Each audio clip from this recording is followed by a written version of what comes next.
Hello and welcome to another FA Cup edition of the preview show from RamsTV. Today, Derby County are in South Wales looking to book their spot in round 3 of the competition. League 2, Newport County stand in their way. Newport have had some memorable FA Cup outings over the last few years. They upset Leeds United at Rodney Parade in the 3rd round back in January 2018, then forced a replay against Tottenham in the next round. A year later, they knocked out Premier League Leicester City at home and Middlesbrough of the Championship, only falling to Manchester City in round 5. They had a pretty straightforward time of things in the first round this season, beating Colchester 2-0. An own goal got them started before Aaron Lewis sealed the win in the second half. Well, Derby of course needed a replay to get past non-league Torquay in round 1, beating them pretty comprehensively in the second game at Pride Park Stadium. Jake Rooney was part of that side, and it's been a whirlwind few weeks for the youngster, coming on at Anfield, making his first league start for the club as well. It's been a lot for the teenager to take in. Well, not really, to be fair. I think we got a little bit of a break on the last weekend, 3 days off, and then it's just about sunk in because it's been a really busy last few weeks, so been brilliant. Let's go through it in order.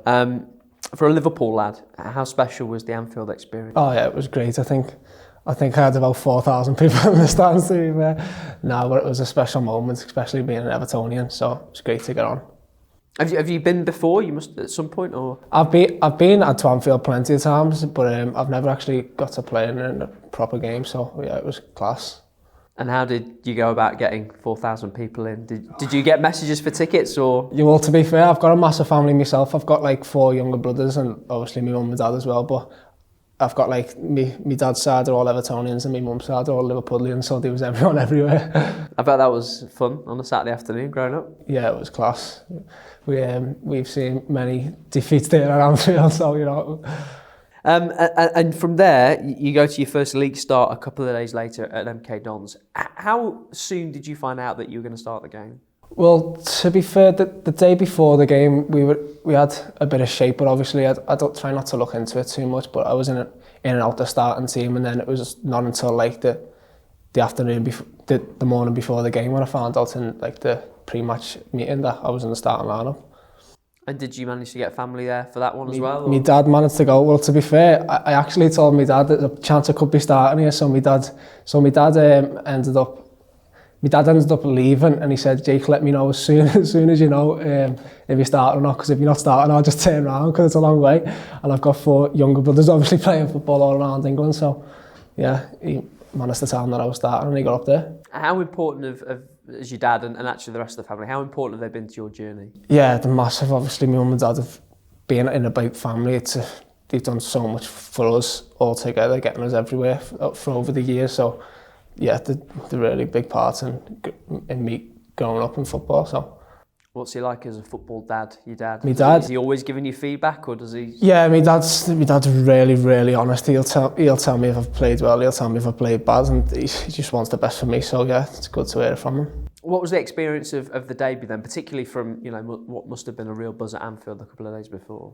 Yeah, it was. I think I was on a high after the Anfield game anyway. I think I had a good training session the day after, obviously being really in a good spirit, and then I've obviously took that into the game and being on the high of being high in confidence, and I've had a good game, so yeah, it was good.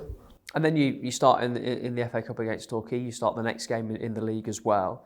How are those next couple of games after your debut, when maybe that initial emotion subsides? How do you deal with that? Yeah, well, I was just taking a game at a time. To be fair, it was just important that I had another good solid performance against Torquay, which I did out of position as well. So that was also a big step to like obviously go and show that I can do it again in another game. And I'm happy that I did. Is this what you expected when you signed in the summer? Yeah, definitely. I obviously backed myself being very confident, and I knew there was a big chance coming here with the first team, and I've took my chance at the start, and I just want to crack on and keep doing it. How's the manager and all the new coaching staff actually been with you? Yeah, they've all been class, to be fair. To show trust, especially in a young lad at centre-back, it shows a lot, so I couldn't be more thankful of them, to be fair. And you go again this weekend after a couple of days off. Are you feeling fresher? Are you feeling re-energised? Can you see it in the boys? Yeah, everyone looks good, to be fair. I think that the little break's done us the world are good, so hopefully we can go into Sunday nice and strong and get a good performance. You're of the younger generation. There's this theory that the FA Cup's maybe not as important as it used to be. Is that true for you, or? No, I don't think so. I've got like very good memories in the FA Cup. I've been to Wembley a few times to see Everton in like the semi-finals and stuff, and I think it's a good competition, to be fair. I was looking forward to like obviously getting into it and playing it, to be fair. So to be able to have a few games under my belt will be class. And what are you expecting Sunday? A big win, hopefully. Nice performance. It'll be a tricky game, but hopefully we can get the job done. Jake Rooney there. Now, there isn't a lot to link Derby and Newport County, although there is one man who connects the two clubs. Mark O'Brien started his career with the Rams. He finished it at Newport, where he is still a member of staff. Fair to say he's very excited about this weekend's game. Do you know what? I'm really looking forward to it. This has been a fixture ever since I left Derby that I've always wished to happen. I just obviously wish I was on the playing side of things, but it's something where once I seen the fixture come out, and obviously I was praying that Derby came through the replay to Torquay. Once I seen them win that game, like I was over the moon to see it happening. And we should say, I mean, there is no doubt where your allegiance will be at the weekend, because you retired at Newport and you played a lot of games there, but you're part of the staff there now too. Yeah, no, I'm part of the staff here too, which is something, like I say, the club have been amazing for me. Through the retirement, through the open heart surgery, and like I say, the allegiance will be with them. But I've always said it from the beginning, Derby is somewhere where I began my football, where still always feels like a home from home. And it's unfortunate that they're coming up against Newport, which I want Newport to win. If it was any other circumstance, I'd want Derby to go through. But like I say, they're a team that I've always kept an eye out for. They're a team I'll always look out for. But yeah, on Sunday it'll be a bit different. What do Derby fans need to know about Newport, the team, about Rodney Parade, about what they can expect in the FA Cup at the weekend? I'd say what they can expect is going to be a very, very tight game. I think Newport now, obviously under new management with Graham Coughlin, is something where they've become back to what we used to always know Newport, a tough team to beat, very resilient, very hard working, very honest in the work that they do. And it's going to be a very tough task for Derby to try and break them down. But Rodney Parade in itself is something where I'm sure people, if they've watched the FA Cup games in the past, that there's an atmosphere there that gets created because it's a very close, enclosed stadium where the fans are right on top of the pitch. The atmosphere, once the players get the fans going, the fans are, in the easiest way and the nicest way of saying, like, they are like the driving force behind it all and behind the dugout. And like you say, I've watched Derby over the years. I've watched them even this season, and they are a young side, and they're a side with a lot of talent, and they're a side with a lot of flair going forward. But again, they're still young lads, and if Derby if Rodney Parade is a place that can create that atmosphere, that can create that buzz about the place, hopefully make it as intimidating as we know it can be at Rodney Parade, then Derby could be in for something where they're going to have to be on the metal that day to try and get a result. You mentioned it right at the start, I think. How much would you have loved to play in this one?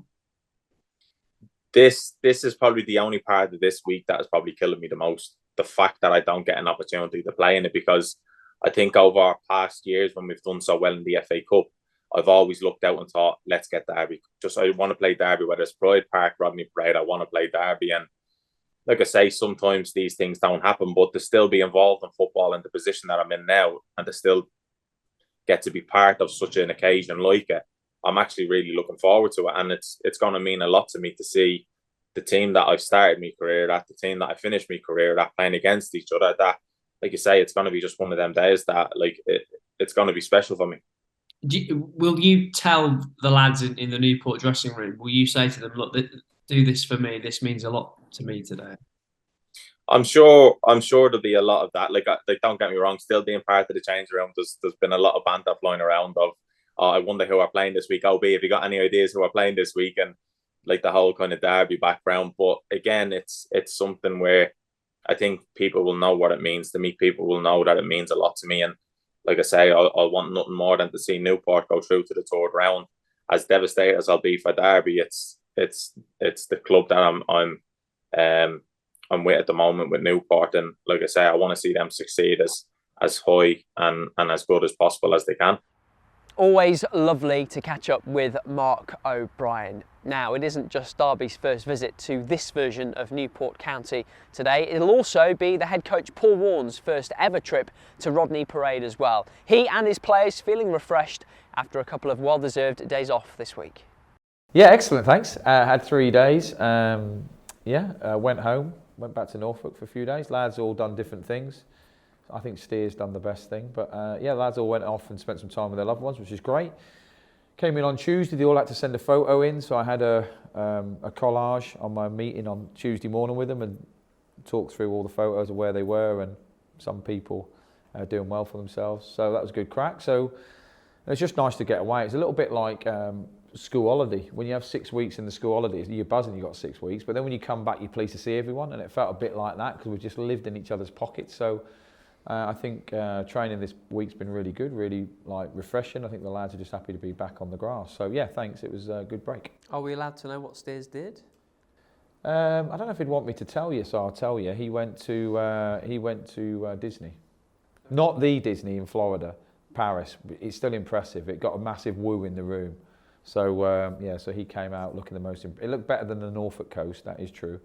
Some lads went to London. Some lads just chilled out. Some just saw family, but Steers went all in, I like. And I know you like to stay in touch with them. Did you give them a couple of days, or were you still on the phone? No, it wasn't too bad. I think I might have texted a couple, just randomly. But yeah, generally as a group, I left them alone. Which was difficult, obviously. Obviously. Yeah, you know me quite well now.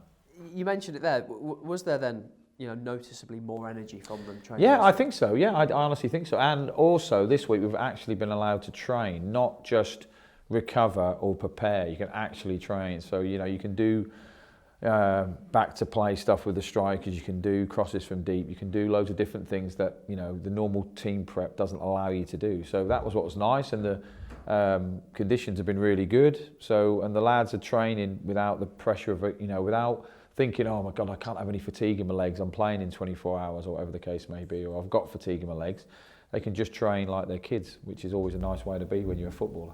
That's what I was going to ask you, actually. There's not been many clear weeks at all since you took over, and not many recently. So the weeks look a lot different than when you've not got game after game after game. Yeah, because like I said, we came in, had a meeting. It was a relaxed meeting. It was more about getting to know each other more so than it was a football meeting. And then when you go out and train, you can just train on specific things that you think the players need. So the defenders were doing clearances and defending crosses and stuff like that. The strikers were doing their runs and their back to play and contact pad stuff, and the wide men were putting balls in from different angles and stuff like that. But whereas if all you're doing you're trying to recover from a game, you can't do that because physically it's too much. Well, if you do that, you can, but you won't have anything in the tank for the match day. And then the day after, you're preparing. It's all tactics. It's all about, this is how they play. This is what we should do. This is how we're going to hurt them. These are the passes we're trying to play. It isn't individual to the player. Whereas when you get a week, the last 2 days are tactical. The first 2 are more about individual stuff and, make them feel good about themselves. But, you can do more shooting drills, more specific to the individual, which obviously helps the team in the long run. How does it work in terms of, do you have a list of things you want to work on with individuals, or do they come to you and say, I think need to work on this, or I'd want to work on that? No, more so it's more driven by us. I think the more time we spend with them, the more the lads are trusting us, and they do come and say, look, Gaffy. So for example, I walked off a pitch with a player the other week and said, look, I need to help you with your back to stuff play. Yeah, you're right. So then when I put the drill on, I can say, look, I'm putting this in for you. We need this. Or for example, a wide man playing it inside to the striker, and the run that they can get a 1-2 off, like we haven't been able to work on that. So I can see that there's a dearth of that. So we can work on it, and the lads think, oh great, that gives me an opportunity to score, which is good. So it's more driven by us what we think is a problem. So for example, clearances from the box, if you're clearing it from a cross, don't clear it and head it down there. You've got to clear the box. And little details like that, the more we spend with the players, the more we think, well, we need to be better at that, we need to be better at that. They're generally the thing. However, if a player came to me and said, I need to be better at this, then we'd help them. One of my midfielders, I think, should chip in with more goals and on both feet. So we've been doing a lot of shooting from outside the box with him. And so, so it's just trying to go around. So all the players come in and feel valued, and, you look at them and think, well, I want to make him better. and you try and tick as many boxes as you can, so when they get in their car and drive home and think, right, that was a good day's training, come the weekend, if I'm picked, I feel better about myself, which is a positive thing. I won't ask you to go through the full list, but any developments, major developments on the injury front? Yeah, quite good really. Well, obviously Tom's back in now, Knighty's back in now, Nat, Hayden and Curtis are back on the grass. I think they're going to rejoin in training next week, which is, I don't know about Curtis, he might not make next week, he might be the week after, but he's definitely ramping up his conditioning next week. But I think Nat and Hayden potentially joining me next week, which is great news before the Sheffield Wednesday game. And I think Chesy's just had a little bit of a setback, so he might take a bit longer. So you see how my brain works, it's all a bit visual, so I've got him there, them there. But I think Chesy's the only one, but I think the rest should return in the next between 5 and 10 days, which would be great. Yeah, good news. FA Cup on Sunday, you get back to it. Look, I know their manager really well, Koku, when he was out of work, came and watched us coach for a while, which has probably killed his career. But he came down, we're good friends. His team's worked really, really hard. Done an amazing job at Bristol Rovers and then took over at Mansfield. So, we've watched a lot of them, as we always do. Look forward to the game. We have to be at our best. I think this World Cup, if you're watching the World Cup, shows the fact that, look, don't underestimate any team at any time. And if you let the opposition start well, it's hard to get back into the game. So we're going to have to match their intensity, that is for sure. That's the Derby head coach, Paul Warne, who, like everyone else at the club this weekend, is supporting the White Ribbon campaign, a global movement aimed at ending male violence against women. That's all from the preview show. Remember, there's no coverage on RamsTV this afternoon, but you can follow the game across the club's social media channels, and you can get audio commentary at dcfc.co.uk. Goodbye.